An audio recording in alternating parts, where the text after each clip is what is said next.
Namaste. Namaste to all the conveners and the attendees, and in particular to the conveners who are going to dialogue with me today, to Dawn and to Maggie, and to the Indian conveners Kannanji, Arunji, and Jaishankarji, and especially to the Spanish translators in the Spanish group, Ricardoji, Alejandroji, and Sandraji, and Gabrielji. And thanks also to Madhuji for running us through the PowerPoint presentation. And namaste to all the attendees. So this is the 16th Satsang in a series. And let us begin by very briefly summarizing the ground we have covered in the last 4 Satsangs. First with Madhu Sai-ji, we discussed the themes of Atma, I am, and the occurrence of the self in what I call the consciousness country. And then in the next satsang, which is the 12th, we discussed awakening to suffering through self-knowing. And this was a dialogue with Ricardo Ji. And then in the following satsang with Sambashiva Ramanananda Ji, we dealt with the danger of ideals and authority and how they impede inward flowering as taught to the world by the Master Krishnamurti. And in the last 2 satsangs, in the 14th and the 15th,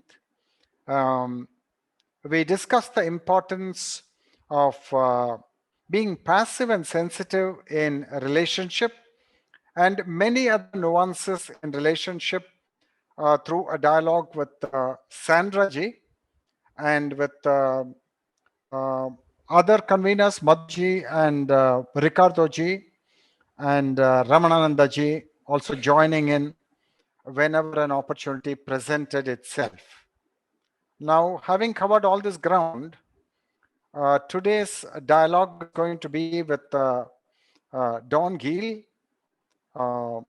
the principal convener of the satsang, and then after that with Maggie Jackson, 2 American ladies, and Kannanji, Arunji, and Jaishankarji will be the Indian conveners who will have the opportunity to come into the dialogue as and when it is appropriate.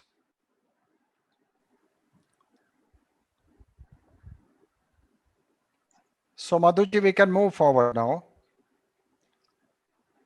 Okay. Thank you. Thank you, Shankarji.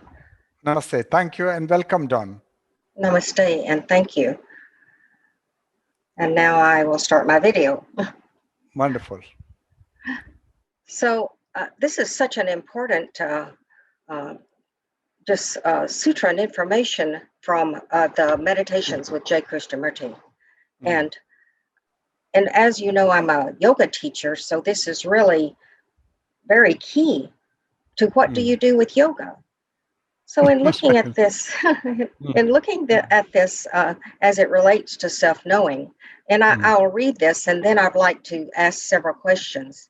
So Wonderful. you sit in the right posture with your back straight, breathing correctly, do pranayama, and all the rest of it for the next 10,000 years, and you get nowhere near perceiving what is truth. And I really want to just, ask this question now. What is truth? So what is truth? Because the answer to your question is immediately coming in the next clause of the sentence. And the truth is, as the master says, because you have not understood yourself at all, the way you think and the way you live. So which means you have no knowledge about yourself.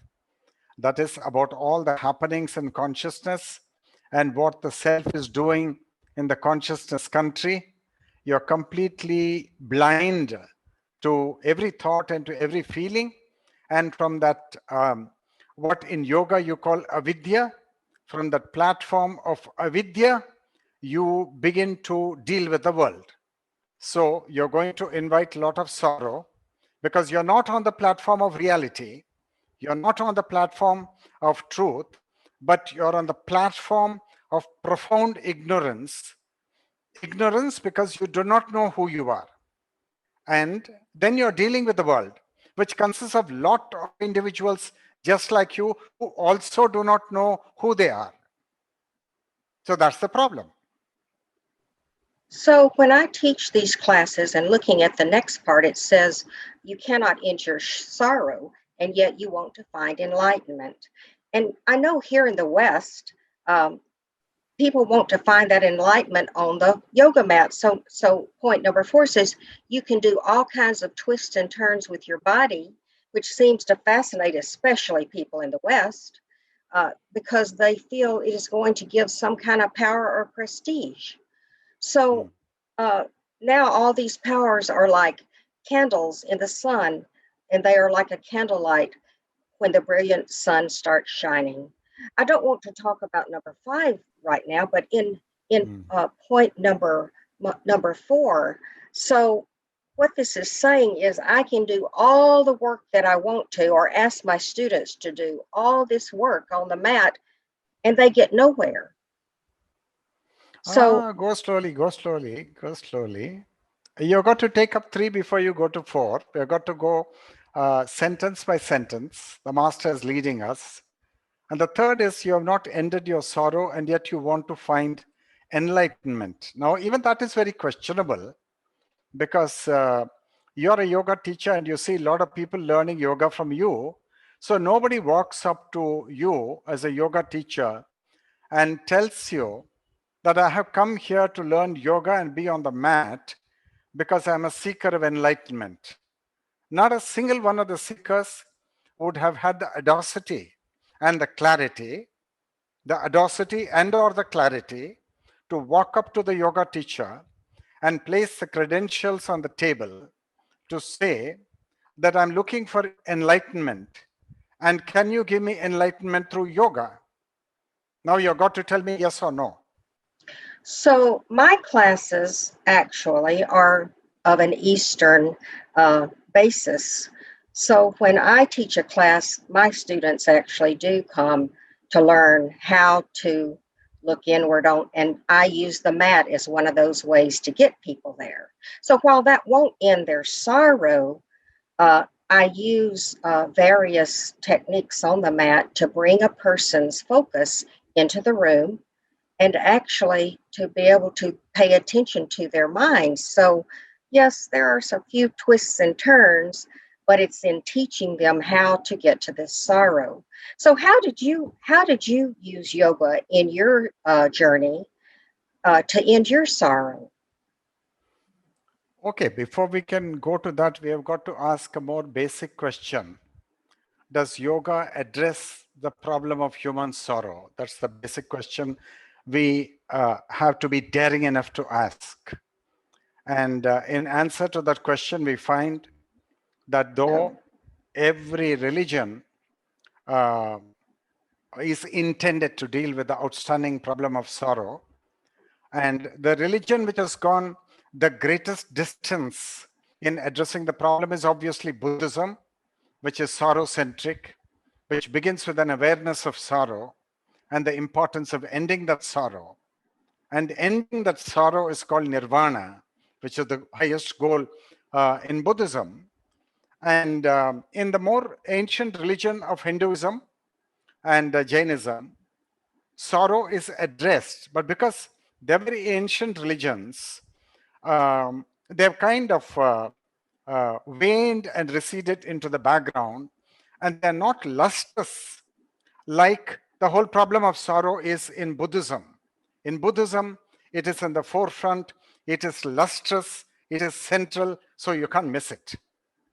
Whereas in Hinduism, there are thousands of other things, and sorrow is definitely one of them, but it doesn't come out and stand out as the most outstanding problem to be addressed in that religion.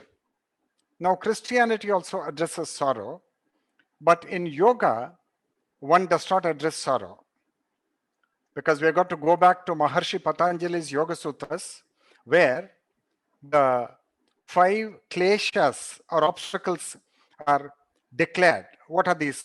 These are called avidya, ignorance. We spoke about that. Then asmita, the sense of self, which is the main problem.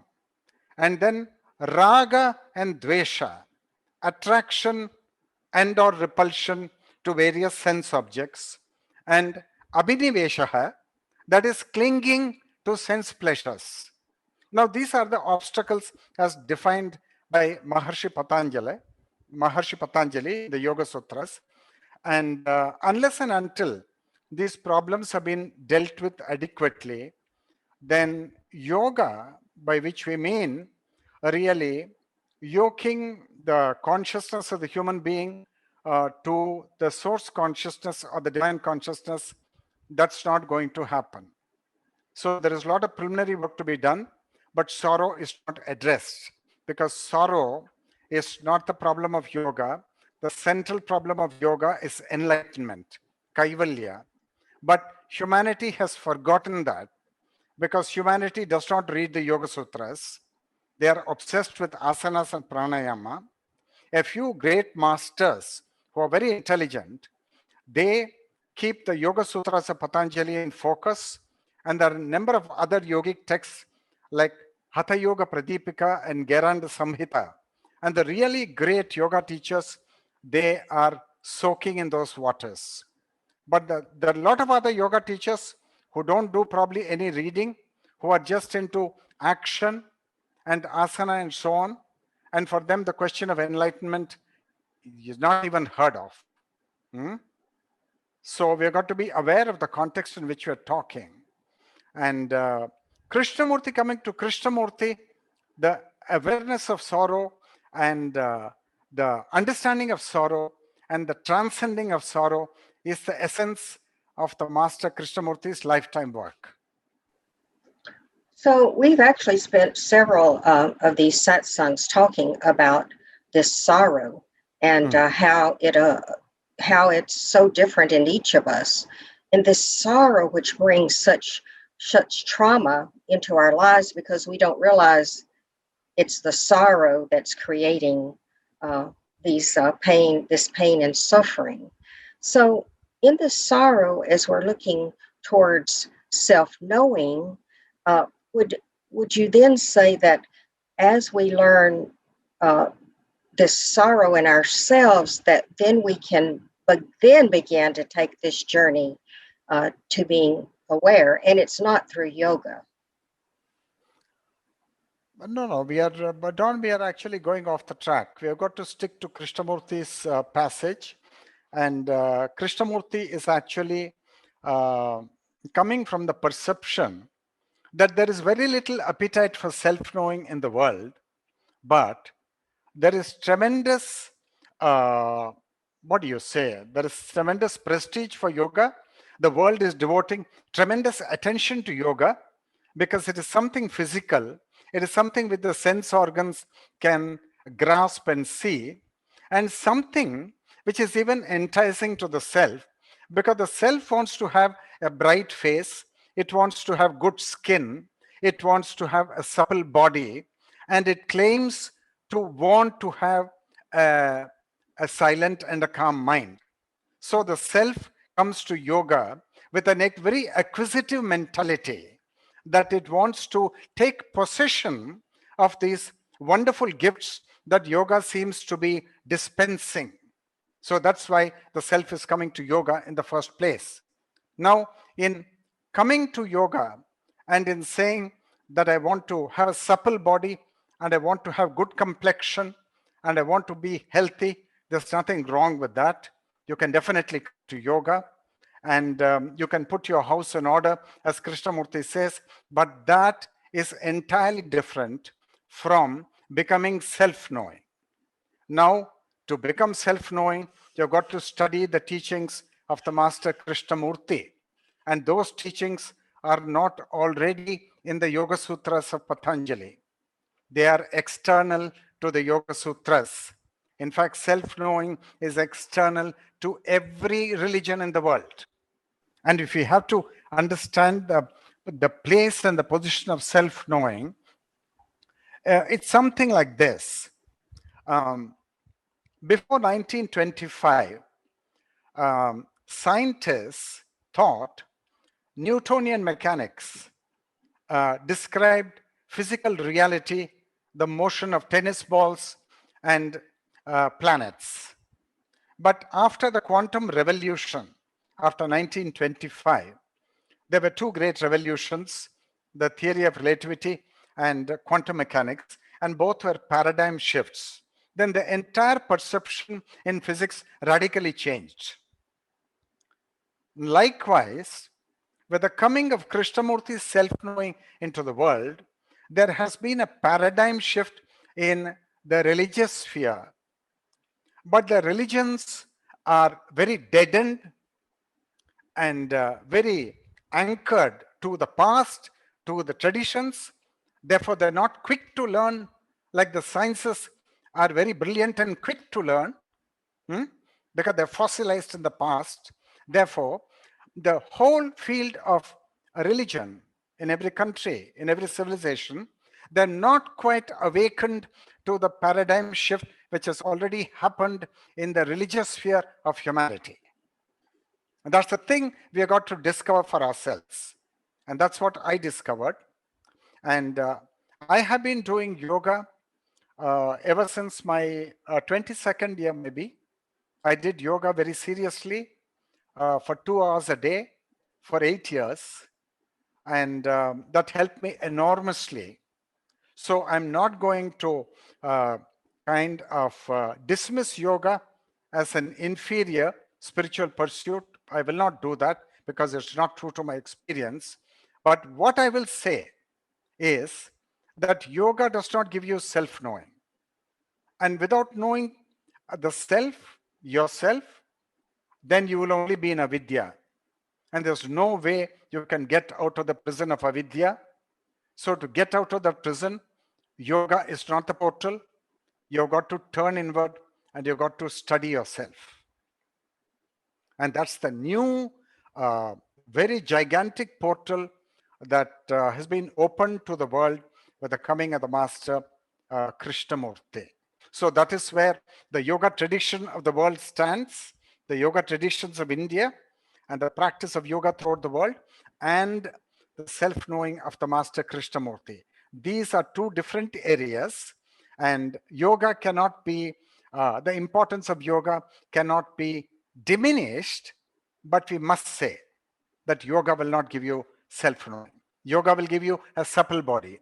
Yoga will give you a beautiful complexion. Then it'll probably give you a mind which is silent, but the self as the mischief maker is still present in that so-called silent mind. And that's Krishnamurti's perception of yoga, which is why he is so ruthless in this passage. So your point that a silent mind will not lead you to self-knowing, though it is something that helps, is actually, I'm really glad to hear that, because if you have all the chatter in your mind and you aren't even doing any, or you're trying to find the self in that chatter, that would be all a lie. That would not be a truth to being able to get to know oneself. So it would not bring power, it would not bring prestige, and it would not bring self-knowing. So I understand. Thank you for sharing that about the yoga. So what about this number 5 in this sutra about the metaphor regarding candlelight and the brilliant sun shining? So Krishnamurti is saying that Krishnamurti is rather deprecatory of yoga. I don't go with him because Krishnamurti did not read the Yoga Sutras, but Sankara Bhagavadpada has read the Yoga Sutras. Therefore, my perception is different.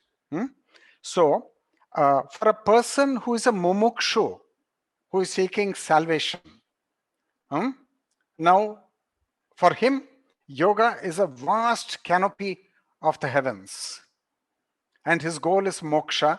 His goal is not a beautiful complexion. His goal is not a supple body. His goal is not a so-called silent mind, but his goal is the annihilation of the mind. Amanaska Yoga. And you're not getting that in yoga tradition unless you go to a yoga master, a yogacharya who has reached self-realization through yoga and not through any other path. If you find a master who has reached self-realization through the Yoga Sutras of Patanjali, then he may be able to free you from the self, from the little self called the Jivatma.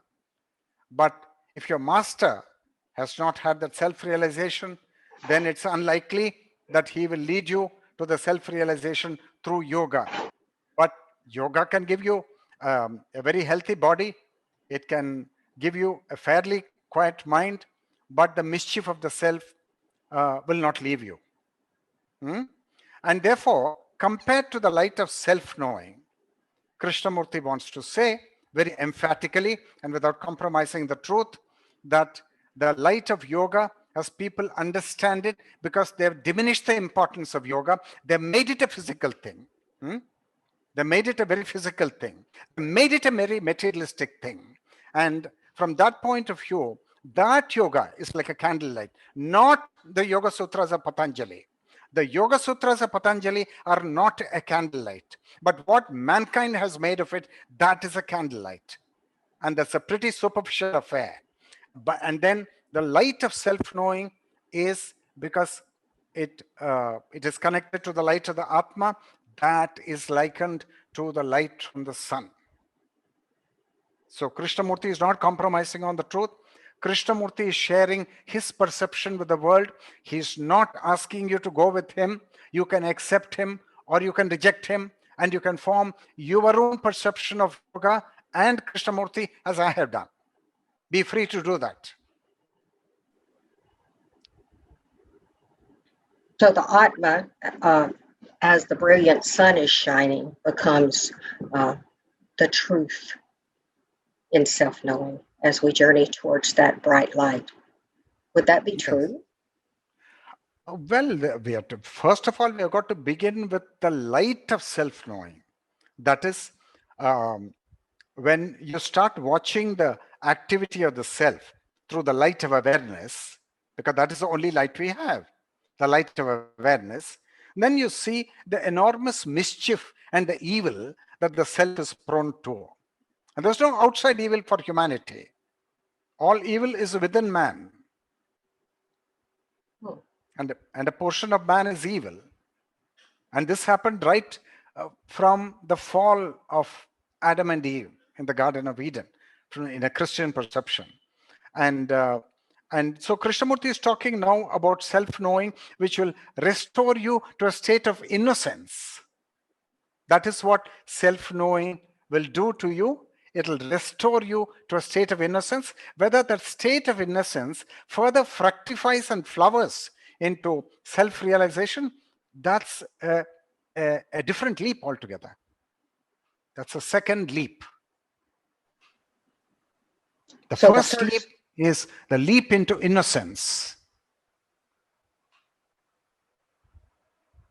That's the first leap. And that's Krishnamurti's lifetime work. And that does not exist in the Yoga Sutras of Patanjali. That does not exist in Gheranda Samhita. That does not exist in Hatha Yoga Pradipika. It does not exist in the yoga traditions of India. So, as we're looking at all of this, I remember from something you said earlier, like at the Parliament of the World's Religions, no religions, and that would include Patanjali's work, has ever asked us to look inward.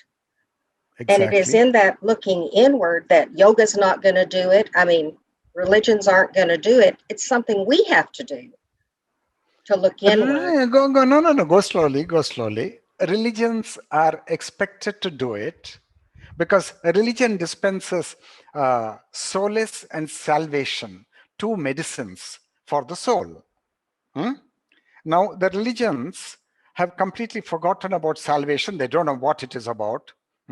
So all the time, they're dispensing a cheaper medicine called solace. Now, what form does it take? It takes the form of prayer. It takes the form of faith.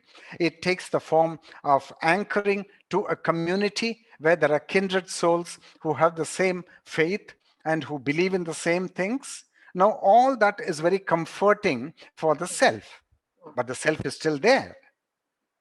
And you're not gone beyond the self. And salvation is going beyond the self. So the religions are intended to address the problem, but they have not. They're forgotten.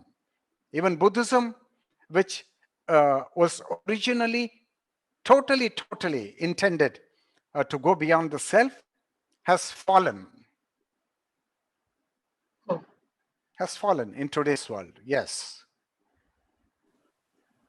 So if it has fallen, then where do people go to find this information, this truth, to learn that they aren't getting it?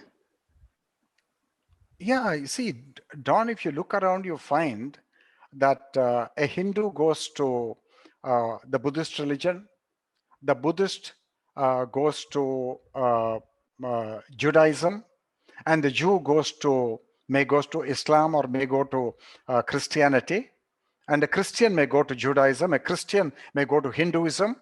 So you see people of different religions going outside the territory of their religion in order to find that something, and they don't know what they're looking for actually, but they're definitely looking for something which they're not able to get in their religion. So because they don't get it within the territories of their religion, they're going beyond the frontiers of their religion, looking for this promised land, this salvation. But they're not quite conscious of it, not fully aware of what they're looking for. But definitely the search is on, the search has not ended.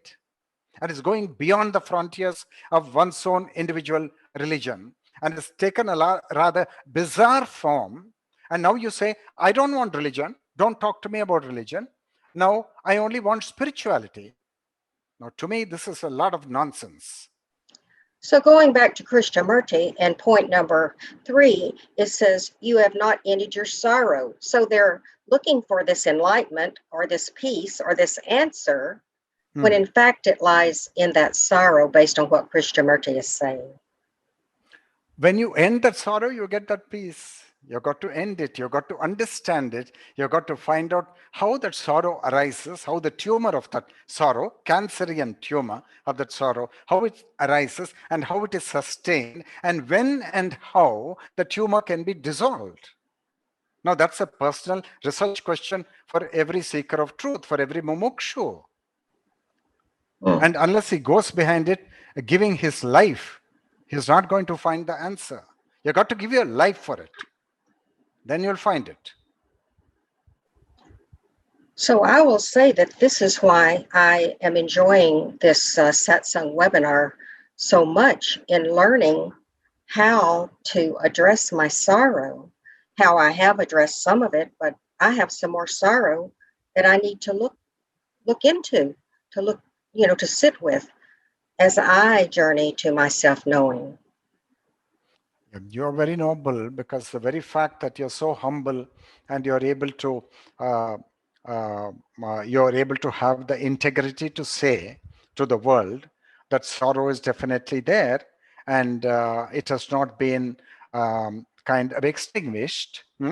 That itself is a huge step forward, and then that immediately opens the door of self-knowing, and you see that how the self builds the mansion of sorrow. The mansion of sorrow is built. The self is the builder. Is the builder. It builds the mansion of sorrow. And unless the self winds up its activity, the mansion of sorrow is not going to come to an end.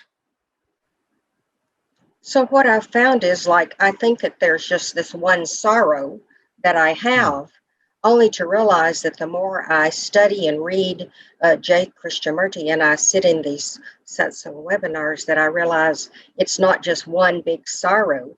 There comes a sorrow, and I sit with that and I become self-knowing about that. But then another one comes, and Wonderful. and then Wonderful another one discovery. comes. Oh my God. You're very perceptive, Don. That's the truth, you see. So you got to give your complete attention. And as I have been reiterating many a time in the sequence of satsangs, you've got to prioritize. Now, everybody has got a material goal in one hand and the goal of self-knowing on the other hand. Okay. Now, you can't have the two together. At some point in your life, the quest for self-knowing has to take precedence over every other quest, material quest. Unless and until that happens, you will not move forward in self-knowing. And that can happen only at the four portals I have mentioned. It will not happen to every Tom, Dick, and Harry. It will not happen.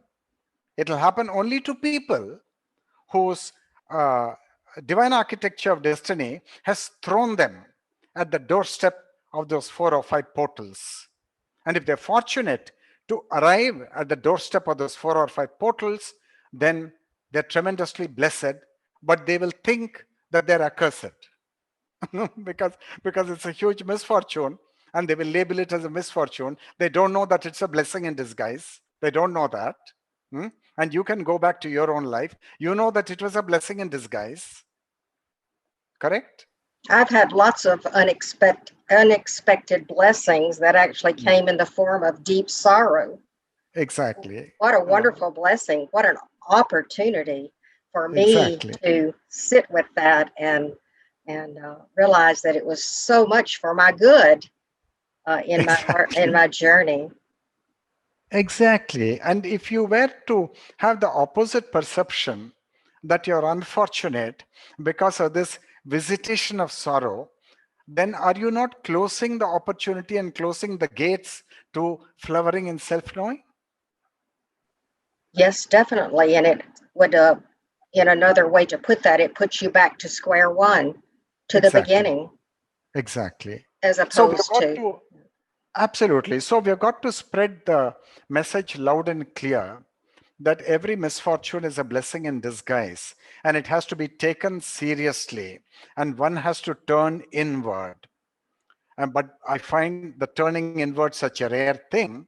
It happens to people who come to our retreats, but otherwise, without attending 1 or 2 retreats and going deeply into your life, this shift, radical 180-degree shift of turning inward, is not an easily happening thing for human beings. And that may be the first and the last step. Yeah. And we got to see how we can communicate this message, the turning inward, unheard of thing. Nobody has heard of it. Yeah, no one teaches that. Exactly. It's what I have learned in retreats, many retreats, and many satsangs, very similar to the ones we're having here online. So what a great opportunity! I'm so blessed and thankful to be here. Thank you for these teachings. Thank you, Don, for being such a great seeker. So now we can move on, I believe, Mhm. and let's look at meditation. Is the flowering of understanding. Understanding Uh, is now or never. hmm. What does this mean, now or never? Now, one minute, Don. We got to unfortunately keep an eye on the clock. Now, when did we begin? Do you have any reckoning? Yes, I have about 5 more minutes. Oh my God. How sad, Don. I wanted you to have a 30-minute. Okay, continue. Continue. I know. We needed to actually only have these couple of slides for one Right, whole hour at a right, minimum. right, So right. You're right. so Right. we might not cover everything on this slide, but I did want to just start with meditation is the flower of understanding. So we have been talking about meditation Hmm. in previous satsangs, but what does this mean? It's meditation is the flowering of understanding. So it's not yoga, and it's it's so how is this meditation so crucial? Okay. Now I'm going to make you give the answer. I'm not going to give the answer. Now, what is this understanding that Krishnaji is talking about? He's actually wanting us to understand our little self. He's wanting us to There you are. just know that. Yeah. So now that understanding will flower. It'll start at the level of a seed, and then it'll germinate, and then it'll blossom into a bouquet of flowers. Now that whole process is meditation. And it's not a preconceived idea. It's not a preset goal. And we are going to see that it's not self-hypnosis either, which is a very important theme we should go into if we have the time. And this understanding, as Krishnaji is saying, is born in the cradle of the now. Now there is no other cradle, neither a cradle in the past nor a cradle in the future, where this understanding, this flower of understanding can bloom. And that now is your awareness. Now is really not a point in time, but it is who you are. Not the little self, but the awareness. The platform of awareness is the now. And all understanding is an eruption from the platform of awareness, like a flowering plant blooms from Mother Earth. So, from the Mother Earth of awareness, the understanding of self-knowing blooms. That is what the master means. And in my life, I've actually experienced it where it was that little seed as you planted it many years ago, and then the work that I've done, Right. and I just have seen this flower bloom. And while I'm going to skip ahead slightly, number 3A says understanding may alter the course of one's life. Right. And while my course has been altered, it's been amazing how altered it's become to begin to do the work in the arena and the field of self-knowing, to help others, to be supportive of this wonderful teachings. And that flower became many flowers as this work continues. So I really just wanted to bring down to understanding may alter the course of one's life. Can we close on this thought since my time is drawing nigh? Yeah, and this is a very profound thing, because when you understand something, you may discover that you've been on a self-hypnotic trail, or you've been on a trail of self-deception, and you've had the humility and the detachment to come to grips with that self-deception. Then that chapter in your life, you may voluntarily close, or you may walk away from it because you've had enough of it. Now, when you walk away from it, or when you close it voluntarily because you've seen the whole thing, then that is the seed of the new life. That is the seed. And from that comes the next chapter of your life. And then it goes on like that. It would be beautiful to discuss with you further, but unfortunately, our hands are tied. But it's been lovely to have this conversation with you, Don. Yes, thank you so much. Namaste. Namaste to you Namaste. too. Namaste. Does Arun have a question? Arunji? Yes. What is the question? Unmute yourself, please. Guruji, I don't have a question. I have got a comment from Subramaniam Gopalakrishnan, his understanding. Please. He is written saying, so the focus is not on enlightenment, but rather the focus is on sorrow. Understand what causes it, and therein lies the key. Of course, This is what he 100%. writes. Of course, 100%. He's 100% on the dot. And there is no separate goal like enlightenment. With the ending of sorrow, there is a withdrawal from the madness to which humanity has been heir. And that is enlightenment. You wind up the show. Thank you. You wind up the veranda show, basically. Thank you, Guruji. Thank you. And enlightenment is such a misused term that I'm very hesitant to use it because it's been murdered by spiritual people.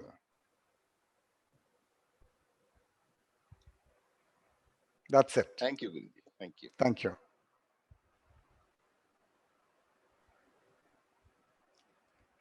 So now we move to Maggie Jackson.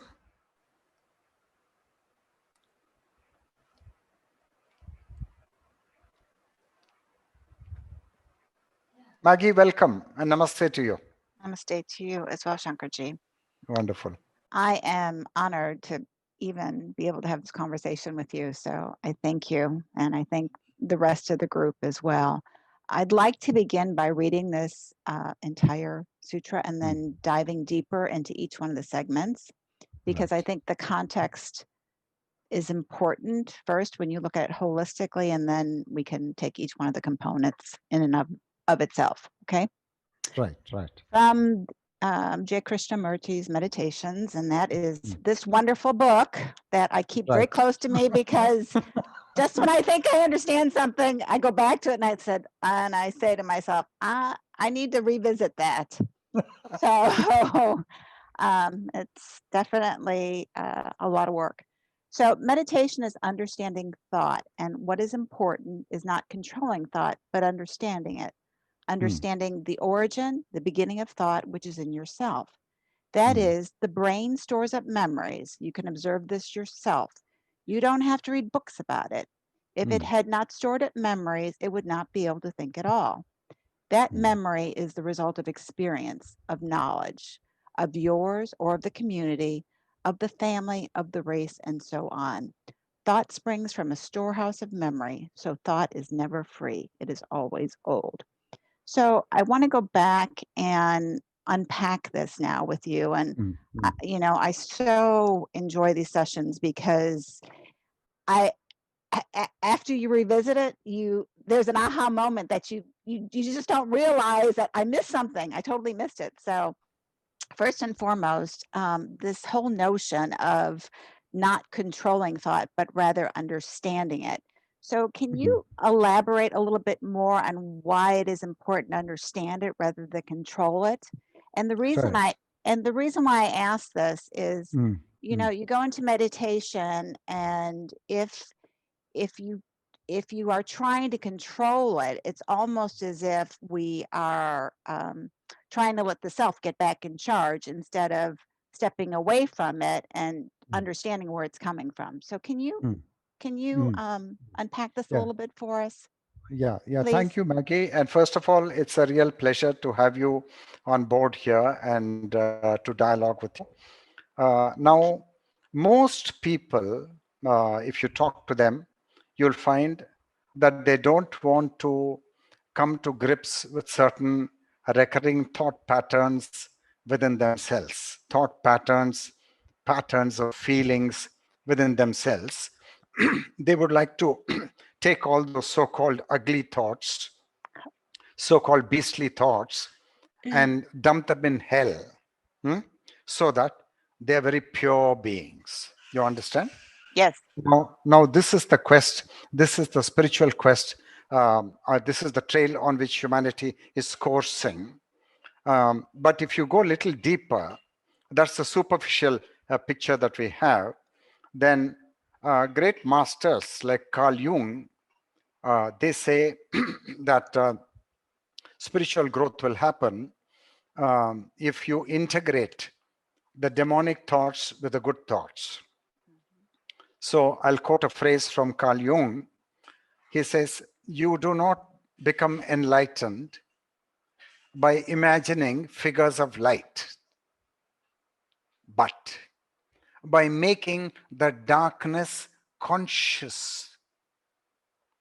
That is, you have to become intimately conscious of the so-called darkness which you would like to somehow dispose of, because it's very embarrassing for you. You don't know how to deal with it. You're ashamed of it. You feel guilty about it.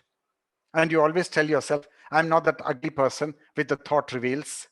I know I'm very pure. I'm very good. And then, so there's a huge conflict which is going on between the good guy within you, who is the controller, and then the bad guy who comes as the so-called bad qualities, which may be lying, which may be anger, and then which may be dishonesty, which may be lust, or whatever it is. So there's a conflict going on all the time. And now Krishnamurti steps in and he says, hey, you guys, all of you lost it, man. So he's saying, watch every thought and feeling. Don't set yourself up as a big Supreme Court judge, condemning some thoughts and feeling very good about some thoughts.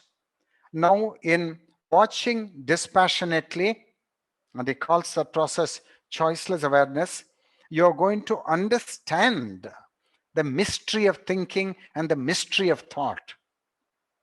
Why did that particular thought come there? Why did that particular bad thought come there? ¿Por qué realmente entró ese pensamiento bueno? ¿Por qué entró ese pensamiento malo? Gabriel ji, many apologies. I'm going fast. I should be punished. I will go slowly. Very bad speaker. My speed is not in my control, but I will go slowly. Apology to Gabriel ji. So we have to shift from the habit, the very bad habit of controlling thought and wanting to get rid of thought, to the act of intelligence of observing a thought. Now, when you observe a thought, what is supposed to happen? Now you observe a child and you observe a rioting mob in front of the mayor of a particular city. You observe a rioting mob. Now, you're not a journalist and you're not a politician, but by observing the rioting mob very closely and the penal action taken by the police people and the government officials, you will try to understand what is going on.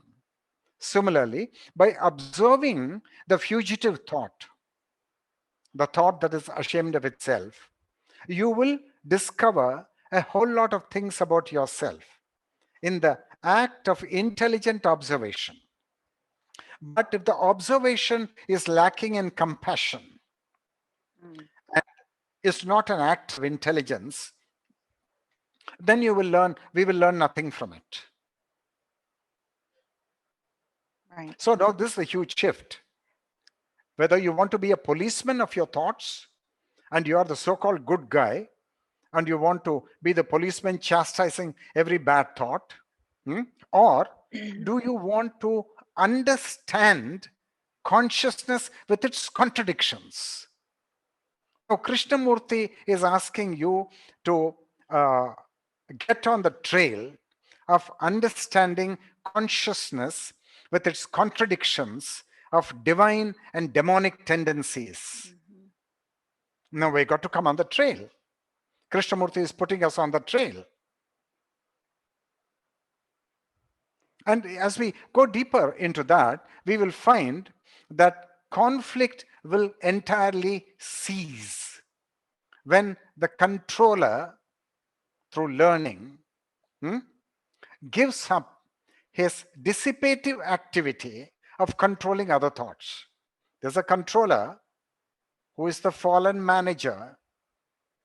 In my old metaphor, the fallen manager. Yeah. Now that manager has to retire. He should not try to manage anything. He should just watch and understand or how his employees are functioning. And that is self-knowing. The whole thing is self-knowing. So there has to be a complete shift. And the shift will happen if we turn inward and we prioritize it.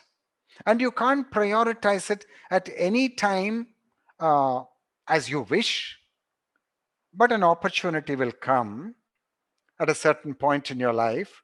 Then you will automatically turn inward. And then the teaching will become nectar for you.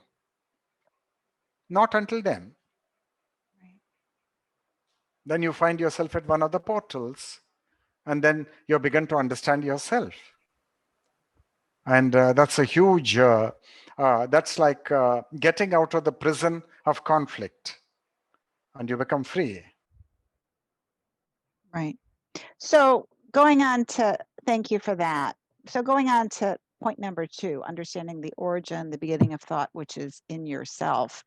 And I know for me, there's always something that triggers a thought, whether it be intentional or not, right?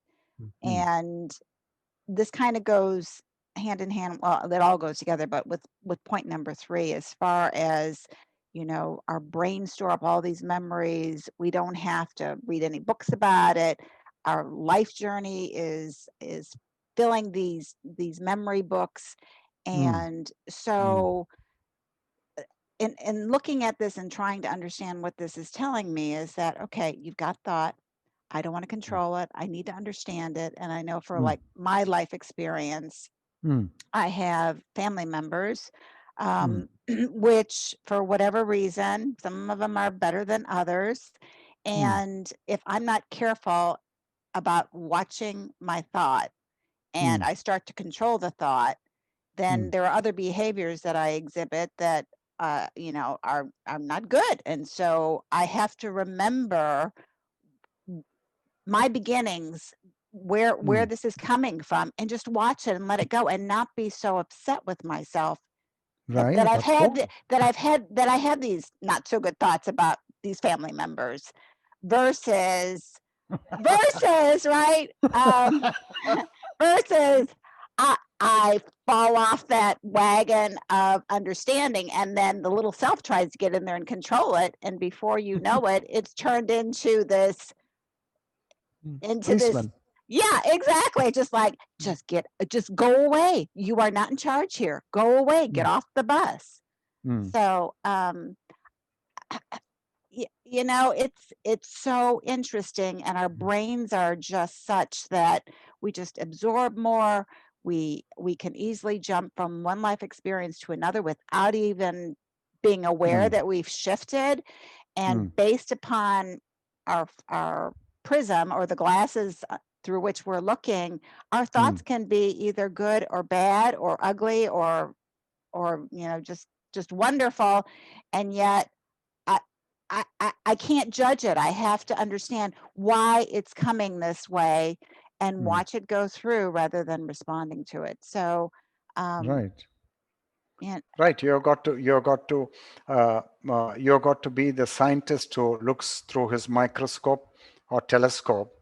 He is not going to criticize a star, or he is not going to criticize a microorganism which he sees in his microscope, saying, "You're ugly, I don't like you, you're causing diseases." He just looks at reality as it is. Now, in the same way, you've got to look at reality, and that calls for dispassion, for detachment, and for humility. If you believe your desires so much, and you feel that you've got to get here, you've got to get there, and you're too much in a hurry-burry, wanting to cross various milestones, then you won't be able to observe the birth of sorrow, the growth of sorrow, and how the self is the architect of sorrow. You won't be able to observe all that. And so you have to prioritize at some stage. That is why I am insisting time and again that Krishnamurti's teaching is not for every human being. It is only for those who have been thrown at one of the portals by a tsunami in their lives. There has to be a huge tsunami in your life, and you have got to be dumped at one of the portals, the 4 or 5 portals that I mentioned. Then such a person will be receptive, and such a person needs this very good medicine, and then so that he can come to birth again. And that is the second birth that the religions talk about, both Christianity and Hinduism. In Hinduism, you call this Dvija, twice born. And in Christianity, you say born again Christians. Now, those who actually not had the opportunity to be born again, they will never know what other people are talking about these born again phenomena. Unless you're born again, you can't even understand that phrase, what it means. Right. It's not just a question of shifting your faith. It's the silencing of consciousness. Right. Right. Thank And you. and one has to prioritize. And the memory is the thing. And what I can say from my experience is that the memory with awareness, that memory ceases to be operational in crisis situations, when normally, as a reaction of self-defense, the memory will jump to the forefront. Now with awareness, that monkey memory does not jump to the forefront, and therefore consciousness functions with a completely different rhythm. It's not functioning with the old rhythm. It's functioning with great maturity, not reacting to sensory stimuli, but insinuations, with provocations. It's not reacting. It's placid. Can you go back to the memory and the monkey memory and you know, Right. numbers 3 and 4? And the reason why I say that is I think when I am trying to control thought, the monkey's jumping around and it's bringing all of these bad things or good things depending upon my vantage point, versus when I understand it, the memory is still there. However, it's powerless to make me nuts or to put me back down that other trail that sends me into sorrow or misery or whatever problem. Can you comment on that a little bit? The difference between... See, if you want a result in the choiceless awareness of what is a very difficult situation in life.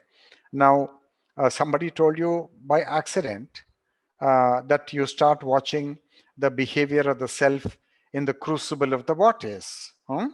You heard it in a retreat or somewhere, read it in a book, so you start. Now, if it is your intention to gain a certain vantage point, to arrive at a certain milestone, to improve yourself, then self-knowing will be fruitless. Self-knowing will happen as a natural thing only if there is no distraction of a goal, distraction of an agenda, distraction of a desire, distraction that you want to arrive somewhere and become somebody big as a result of this.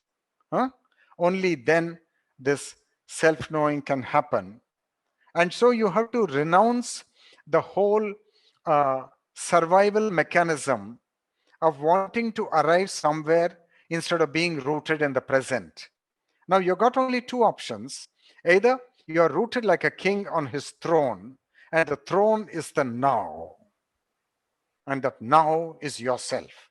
It's not a point on the time axis. It's the timeless awareness that is your essential nature. That is the now.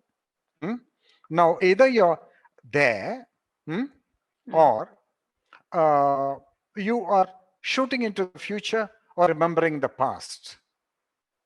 Either you're solidly present in that awareness, or you're shooting into the future and you're remembering some past thing.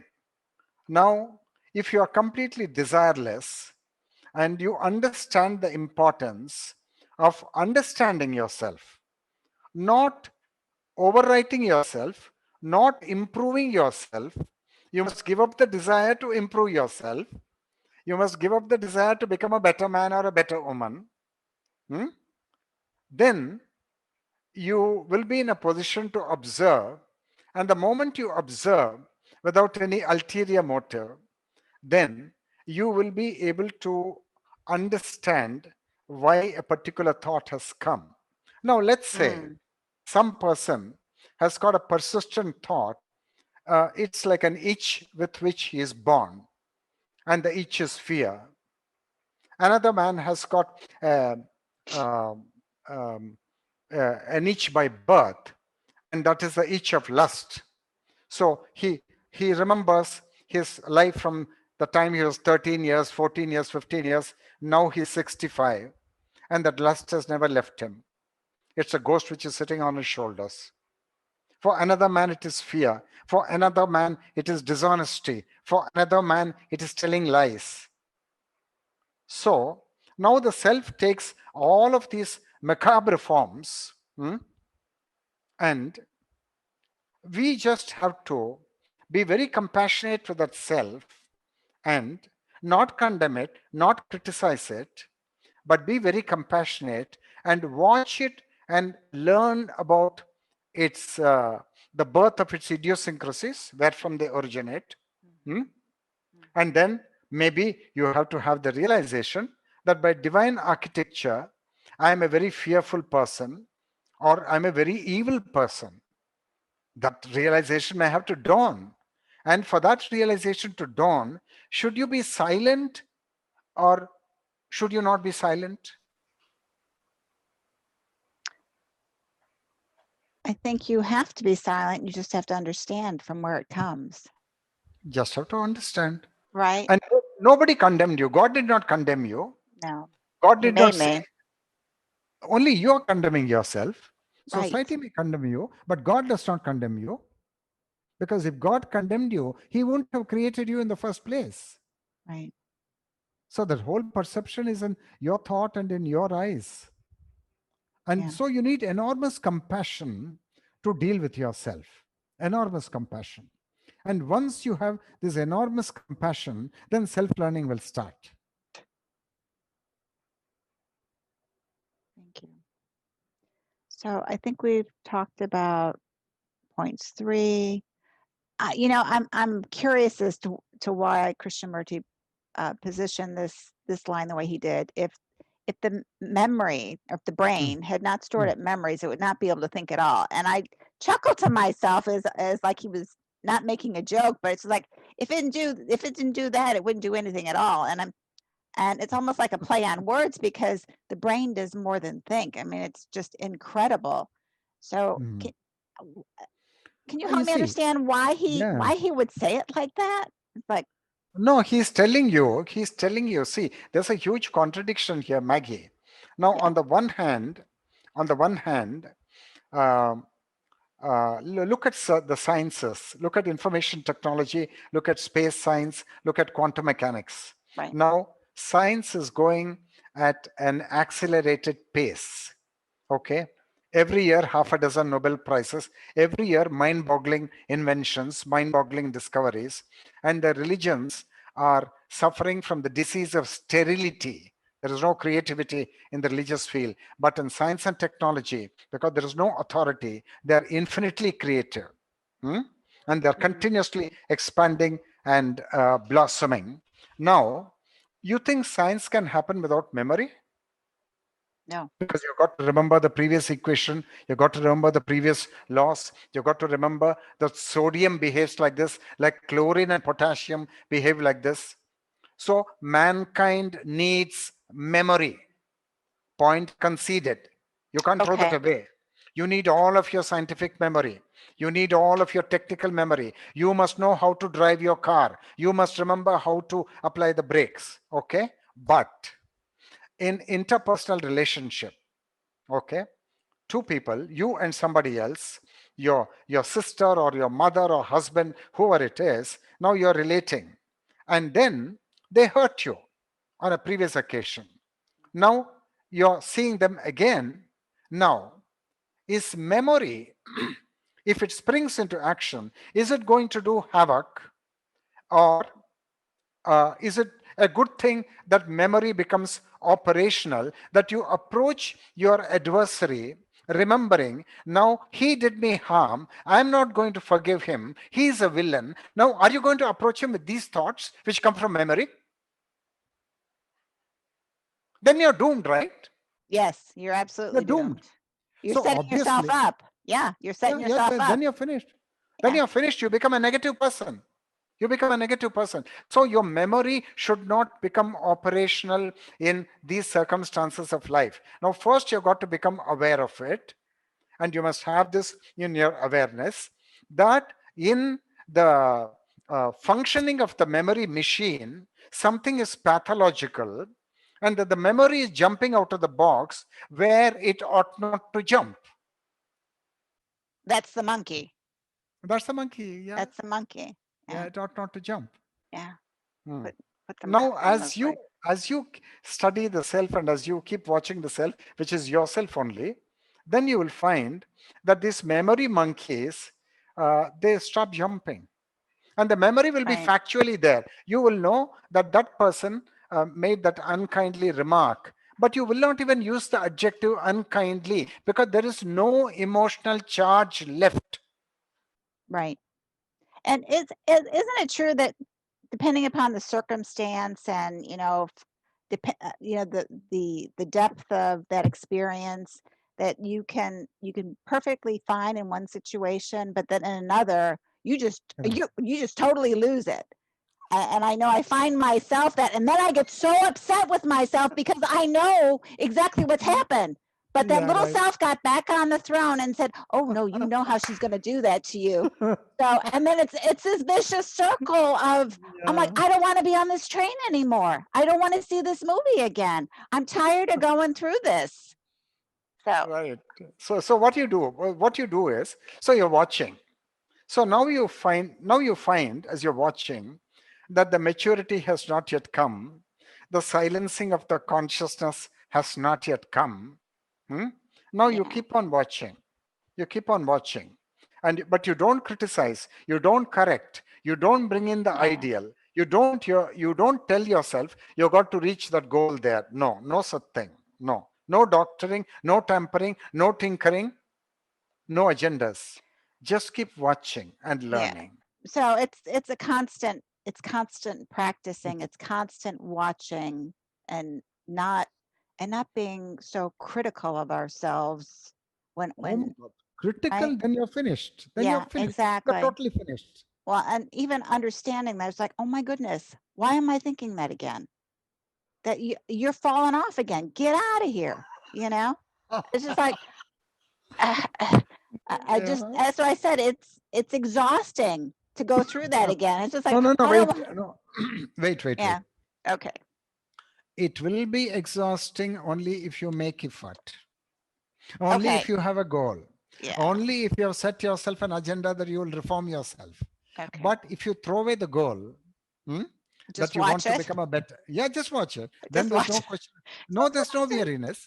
There is Okay. no fatigue. No. Because Uh, nobody told you, Maggie, I'm going to give you a prize if you become a better human being. no. I'm going to give you a special award.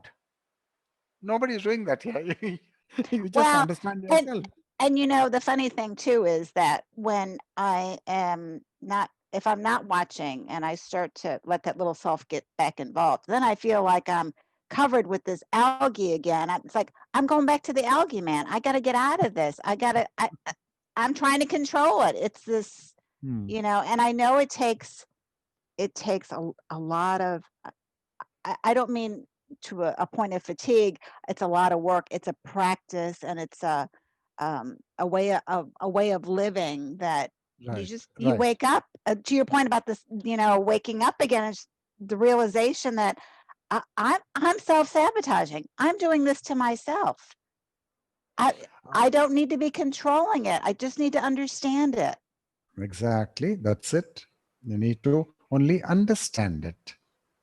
You should not control. It's fruitless. Right. You will tire yourself. And you just have to understand. You've got to be, unless you're very compassionate, and you are free of all goals and agendas, you can't actually observe the self at work. Just become calm, just become calm, just watch. And nobody told you that yourself was mischievous. Only you are telling yourself is ugly. Nobody told you that. God didn't tell you that. Krishnamurti didn't tell you that. So you just have to see things as they are and then learn from that. That's all there is. Okay. All right. So point number 5, that memory is the result. Oops. Memory is the result of experience, of knowledge. I think we've spoken about this, about how we are wired as a result of all of the experiences, right? And especially if it includes pain and suffering. So if you're not careful, to your point, you become doomed because you're saddled with all of this pain and suffering. And that goes back to the whole awakening to sorrow.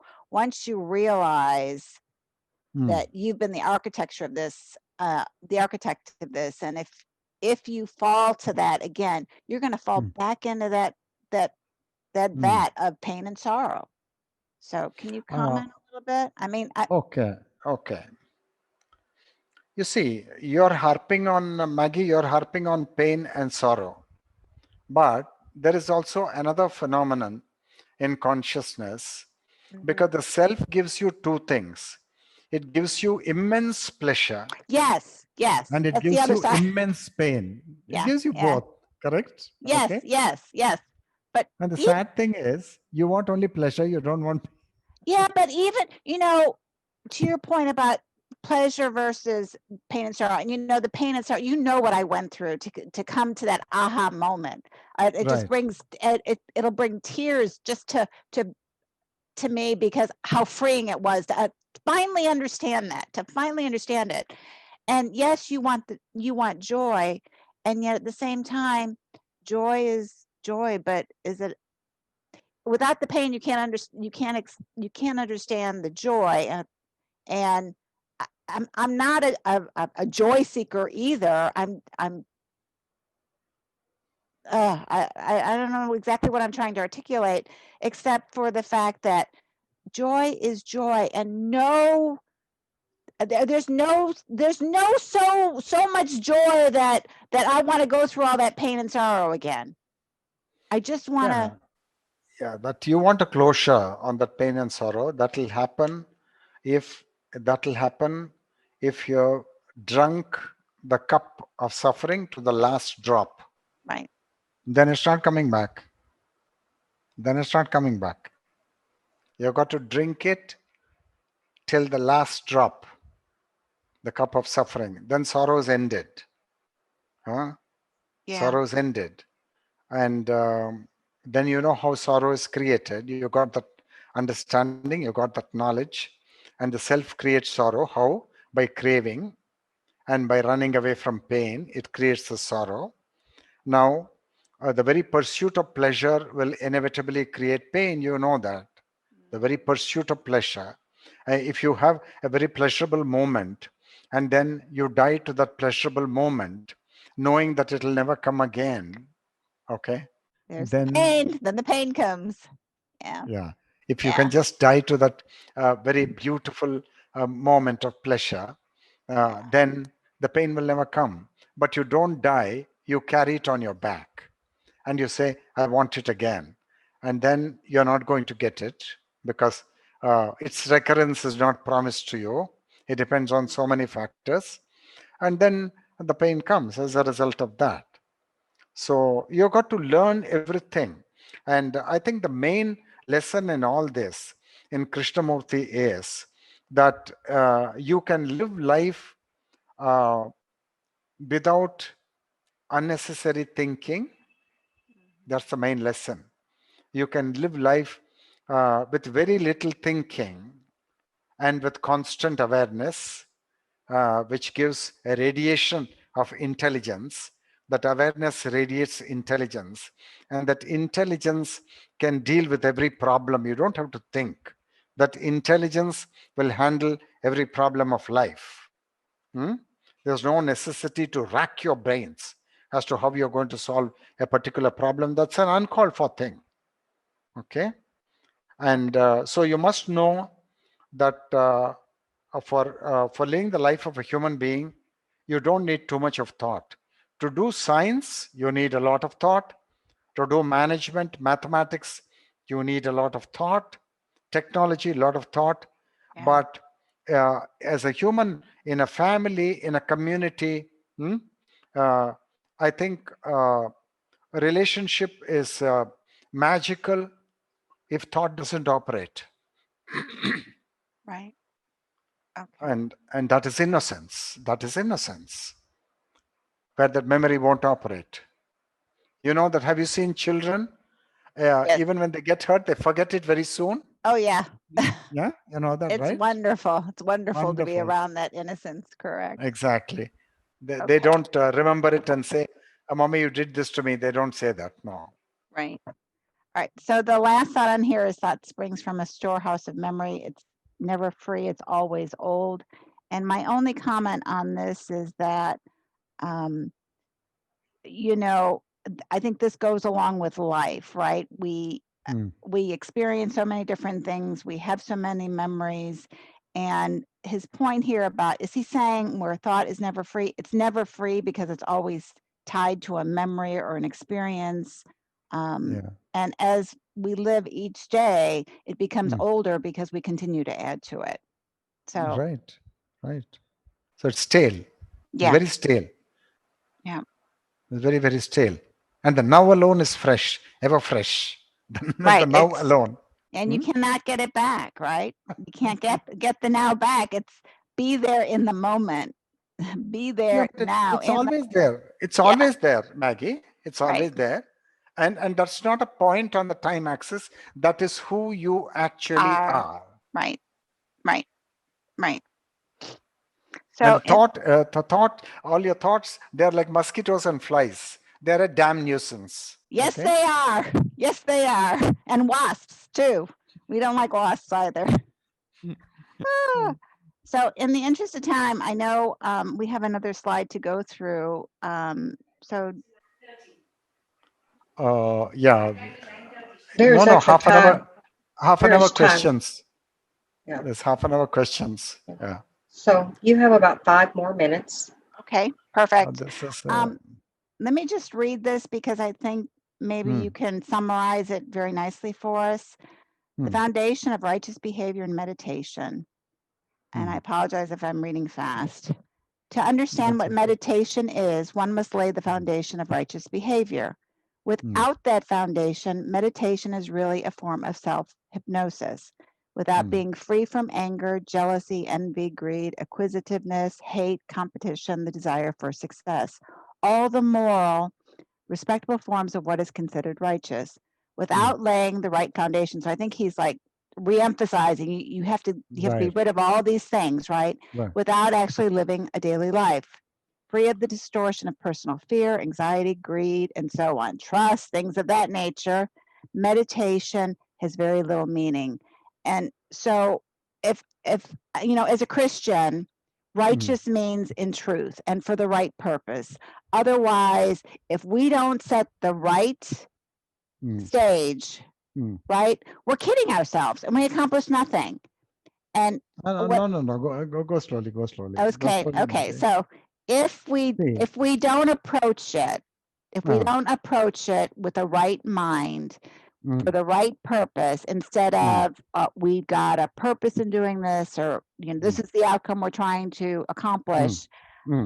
It's almost like, you know, when he talks about we're setting ourselves up for failure because what we're really trying to do is to self-medicate, or we are it's self-deceit, and you're really not getting to that point of pureness that is really needed in order to meditate. So can you No, it's slightly different.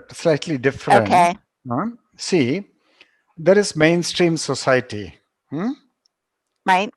Mainstream society is there with its values, with its goals, with its implied meaning of what is right and what is wrong.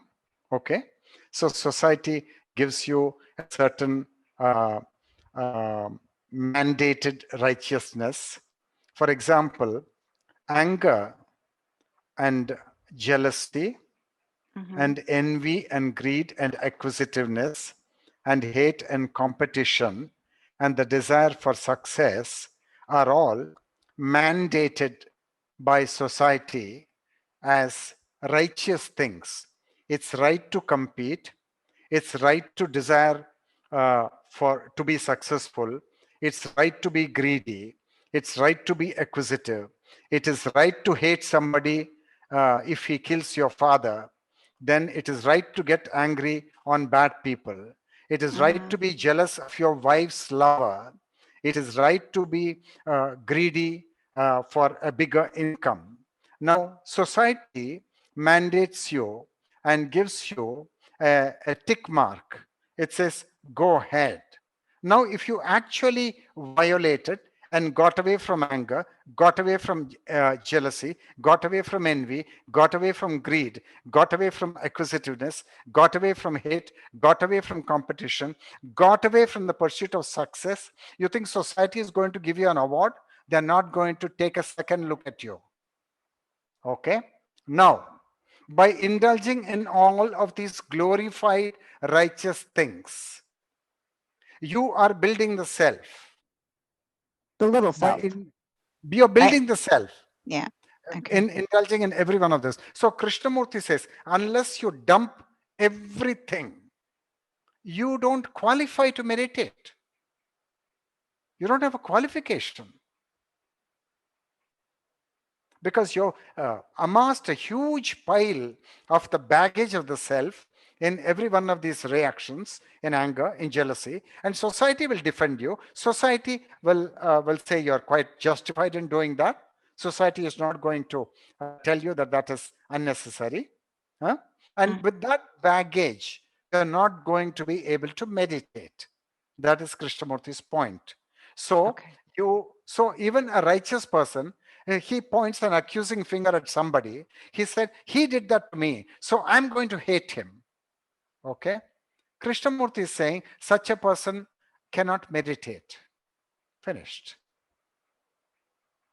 Because what is your fault? Your fault is your righteousness. Because that's become your baggage. So, okay. And I guess maybe I misrepresented when I said about, righteousness means in truth. If you look at just the 0.1 and 0.8, right? Those are the bookends to this thought, and all that stuff in between 2 through 7, right? All those things. If those are present, you're so focused on those concepts, on those feelings of those things, you're not free to watch. You're controlling things again, right? Right. Okay. That's really it. Okay. I'm good then. I'm yeah. So take a simple thing. You're in a marital relationship, and your beloved is going away with some other woman, and you're very jealous. Now you ring up your friend, and your friend will tell you that your jealousy is very righteous and it is correct. Okay? Getting what I'm saying? Yeah. Yeah.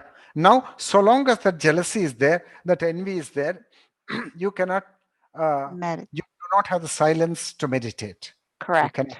Correct. So all of that must go. Correct. Makes perfect sense. Makes perfect sense. So Maggie, it's been lovely that you came on board. Thank and you. You spent so much time with us, and I know that you're a very busy professional. Thank you for this. No, thank you. Thank you. Namaste. It's been an honor to spend time with you. Thank you. Thank you. It's an honor for us also. Namaste. Namaste.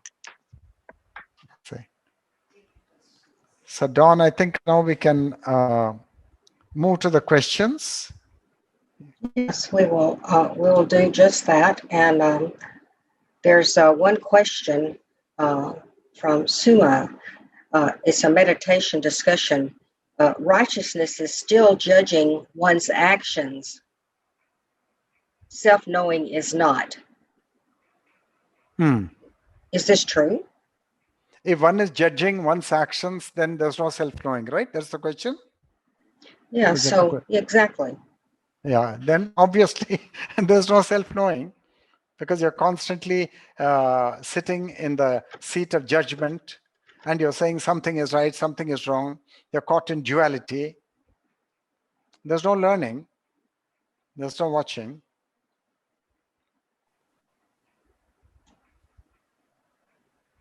Can we elaborate on the now being arising out of awareness and is not a time concept? No, it's not. See, let's go by experience. Now, wherever the I is, isn't that the now? Just check it out, what I'm saying. Wherever the I, the sense of I is there, okay? The sense of presence. Are you present or are you missing and absent? Tell me what is true. Arunji, are you present or are you absent? You're present, right? Present, Guruji. Thank you for corroborating. One is always present. One is never absent. Now that presence is the I, the presence is the now. That I is the now. And that's an eternal thing. That's outside of time. It's a foreigner to time. It doesn't know time. And you're that.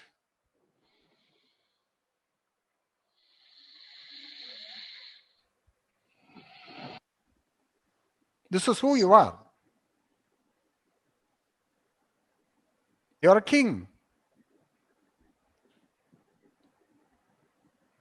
You're a king, Lord and Master. You don't want to take a claim for that? Too avaricious? Birthright. It's your birthright. Because you've got 2,000 thoughts around the I, and you mistake the thoughts for the real you.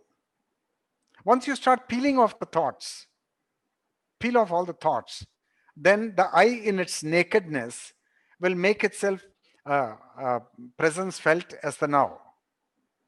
And you're always in that seat. You're always in the now. You're a foreigner to time. But you get into consciousness country, you become time's friend. And time becomes your enemy. I seem to be speaking Greek and Latin. So that would be like time bound versus timeless in this work. Yeah, see, fundamentally you're timeless. Okay, time is a happening to you, like there's a breeze coming through the window, and the breeze comes and hits you on your cheek. So you find it cool, or you may find it very hot, and then the breeze goes away. Okay. Now, what got the whole thing is a timeless thing, and that timelessness is yourself. And you're not born and you will not die. What was born is definitely the body. What will die is definitely the body. But you're not that. And you've got to dare to speak this. It will become more and more true the more you dare to speak this. If you keep it silent, it will not blossom. Meditation is the flowering of understanding. It will flower when you give expression to it, when you communicate it, when you talk. Not confabulating. Talk reality as you experience it. You are the now. And that now is eternal. That now is outside of time. And time is only memory. Correct. It's only memory. What else is it? Correct. So in this understanding, I'm sorry, in this understanding, is there not a danger of to all relationships? If we have this understanding, how does it affect our relationships with others? My God, Don, you really got it. Okay, now this is actually a thing which I could not complete with Sandra ji, and I assigned this to Lakshmi Kumar ji. So Lakshmi Kumar ji will discuss it with me when he gets his turn in the list of conveners for the dialogue, where Krishnamurti says, where there is love, there is no relationship. Only where there is a personality, there can be a relationship. Love is frontierless. Love does not create a compartmentalized box, you and me. So there's no question of relationship. You give me something, I give you something. The personalities have no opportunity, but it's the fullness of life. It's the beauty of life. And we will go into that fully when we discuss this with Lakshmi Kumar ji. We could not do it in the 15th and the 14th satsang. We ran short of time. It's a very, very pertinent question you asked, Don. Very, very, very good question, because that love is all pervasive, and it's not a give and a take between two human beings, between two bodies, or even between two consciousness countries. It's not a give and a take. It's just a boundless thing. So that would go back to love is a choice. Love is a choice. We can choose it or not. No, love has to happen to you. And when you wind up the show, it may happen to you. And if you want to sustain the show is so exciting, the show is so interesting that I don't want to stop it. I'm enjoying it so much that I don't want to stop it. At some point, you must have the feeling that I'm sick and tired of this show, and I want to be out of it. At some point, you must have that thing. Then the show will end. And the show is duality. Arunji? Guruji, Srinivas Bhattji has asked a question. I see the formation of time coming in when we step into consciousness country every morning. Absolutely. Just as soon as I get up, within a few minutes, as soon as the future or the past comes in, and hence the pain along with it. Is this the sense of self? Of course it is. Of course it is not few minutes, but 1 nanosecond. The moment you open your eyes, the whole cosmos is there, time is there.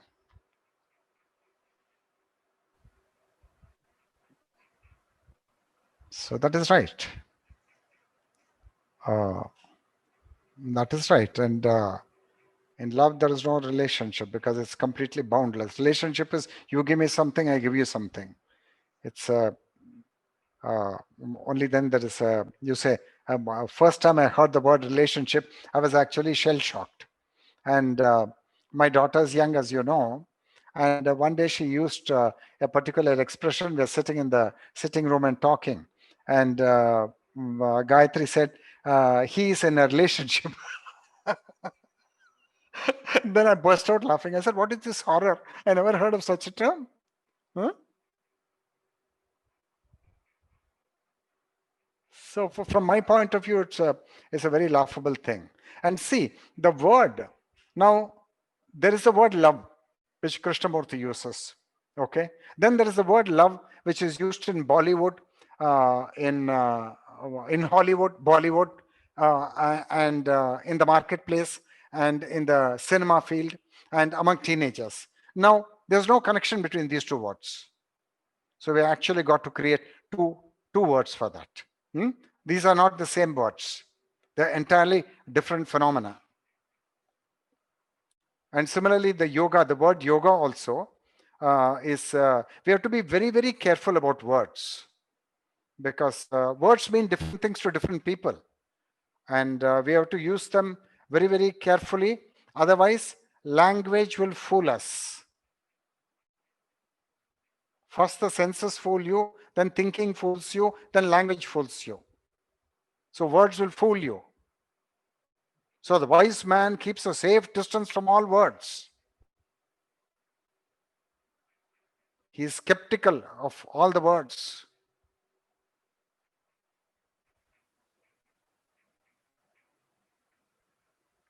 Okay, can we go to the next question? So there's one question from Javier. He posted it in both Spanish and in English. So I will take the English one. Dear Shankar, 3 days ago, a friend's son died suddenly. The father apparently is in great pain, and he came to ask for consolation. I asked for help not to speak from myself, but rather from the divinity will speak through me. But can't you get out? What to do? A portal is a great pain, a great opportunity, but it cannot get out of the pain. So what do you say in this case where a father has lost his son and there is such great pain? This would be pain and suffering, obviously, from the father.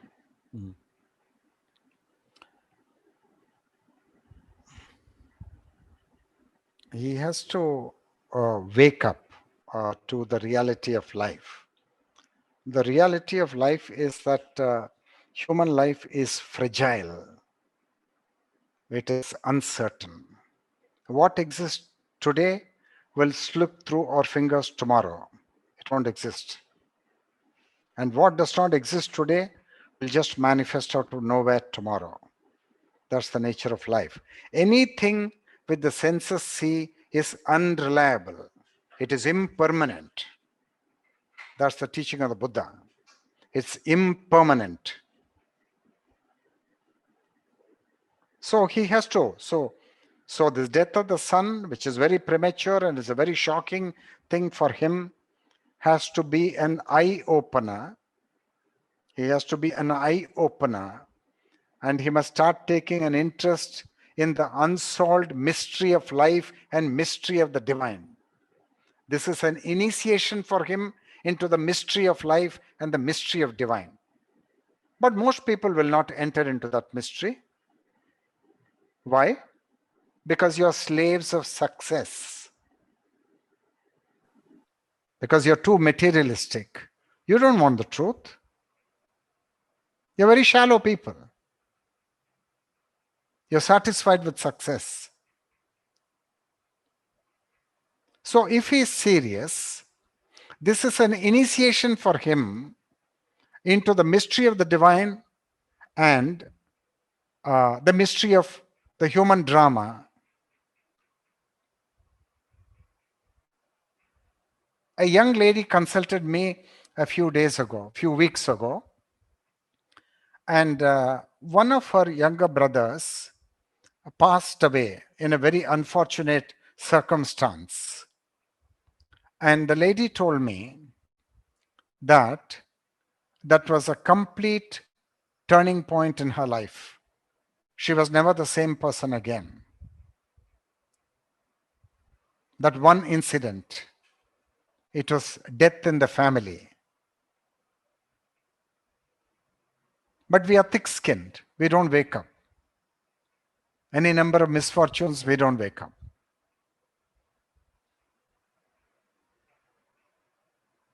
So for the sensitive people, it's an eye-opener. It's an initiation. You know that story from the Buddha's life, don't you?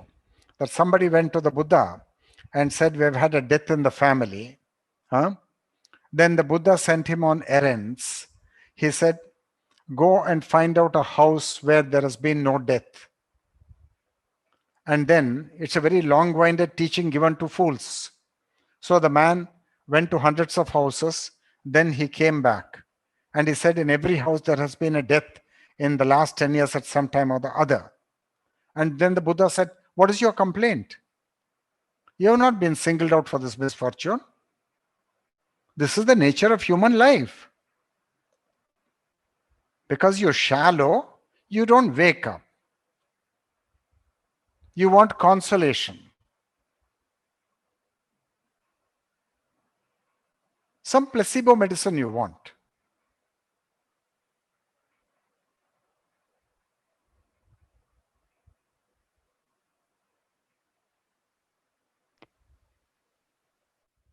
So can I ask a question to that point? So, and you're absolutely right. When you experience the death of a loved one, I think you are changed forever. And in that regard, it's not necessarily you want consolation, because once you realize that nothing's going to change that situation, you want compassion, and you wake up to the fact that, to your point, life is fragile. Family members are to be cherished while they're here now, and all the stuff doesn't matter. It's about the people, it's about the experiences, and that that we have to cherish them now, and it's up to us to do that now. No, the present moment is the most important thing. Right. Because nothing's promised. No, nothing is promised. Nothing is promised. So, and I think I know for myself, like I said, when I lost my father, it changed me forever. And I try to remember that, and my mother is older, so I make certain that I speak to her on a regular basis, and I go to see her on a regular basis, because I've been given the opportunity today, now, to spend time with her. And so if something happens tomorrow, I can't expect, to your point about consolation, because I had the opportunity now, then, yesterday, whatever the time may be. And I think therein is the great awakening, because, right? I mean, all we have is now. Yeah. So don't lose the present, don't lose the great treasure of the now. Right. And love everybody immensely in the now. And because the tomorrow is not guaranteed to us. Right. So now.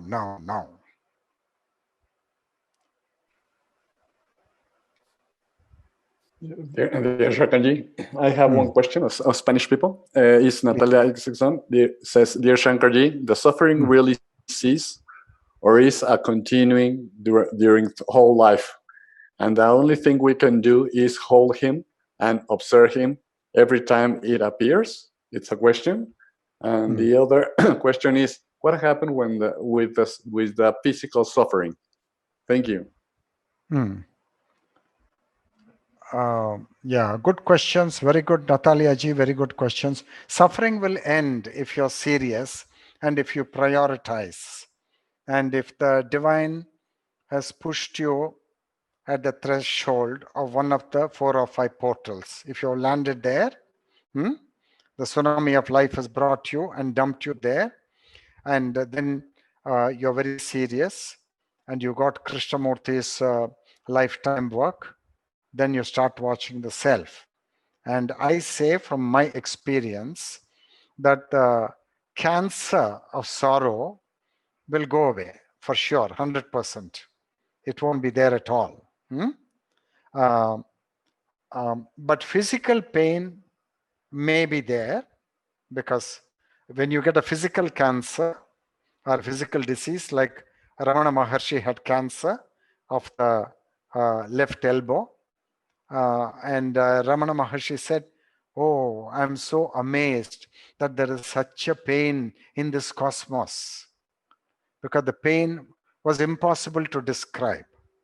It was no ordinary pain.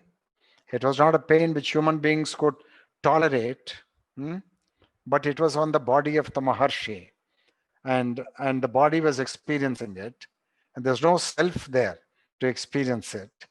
But there was a very, very difficult condition for the Maharshi, definitely. that is part of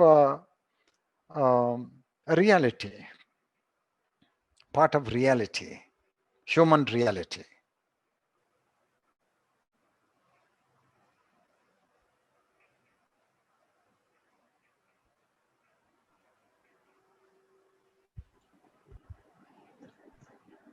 So, one last question, and then we will need to close for today. And that is from Suma, life event. When I lost my father, all these attachments are consciousness country. There is no separation from everything that is inside you. I learned all the causes, pain, and pleasure is expressed by our senses. And here's the question. Watching a self is like removing the senses from controlling status. Is this true? The senses hypnotize the self. They control and they hypnotize, enslave the self because they give so much pleasure and the self wants more pleasure. So the self becomes a slave of sensory pleasure. And the main point about Krishnamurti is that the phenomenon of sorrow in consciousness country can end. Then life is not a burden anymore.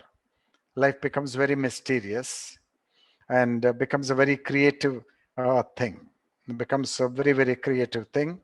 Then you're perpetually alive and joyful, and sorrow is totally absent in your life. That is the ending of sorrow. That ending of sorrow can happen only through self-knowing. It cannot happen without the self going away, withering away, because the self is the architect of that sorrow. The self creates that sorrow. It creates that cancer.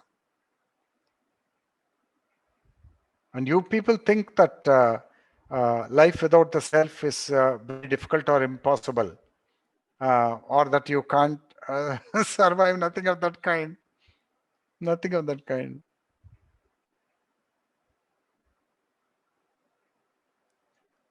Life becomes a very joyous, mysterious journey.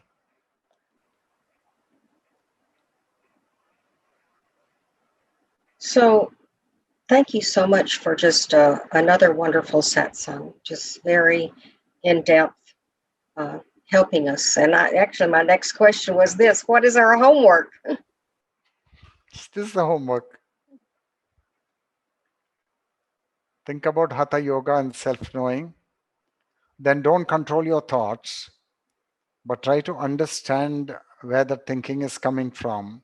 Stay with it, mother it, nurse it, be with it. Don't try to get rid of your thoughts, no. And claim all your thoughts as your own. Never be judgmental and critical about any thought. And then the other question about the righteous behavior. Society gives you a license to be righteous. Society sanctifies your envy. Society sanctifies your greed. Society sanctifies your competitive spirit and your pursuit of success. And Krishnamurti is saying that so long as you want to retain that license and enjoy that license, which mainstream society has given you, your meditation will be a joke. Think about it. Think about it. It's your journey. My journey is mine. Your journey is yours. And you've got to get into the rapids.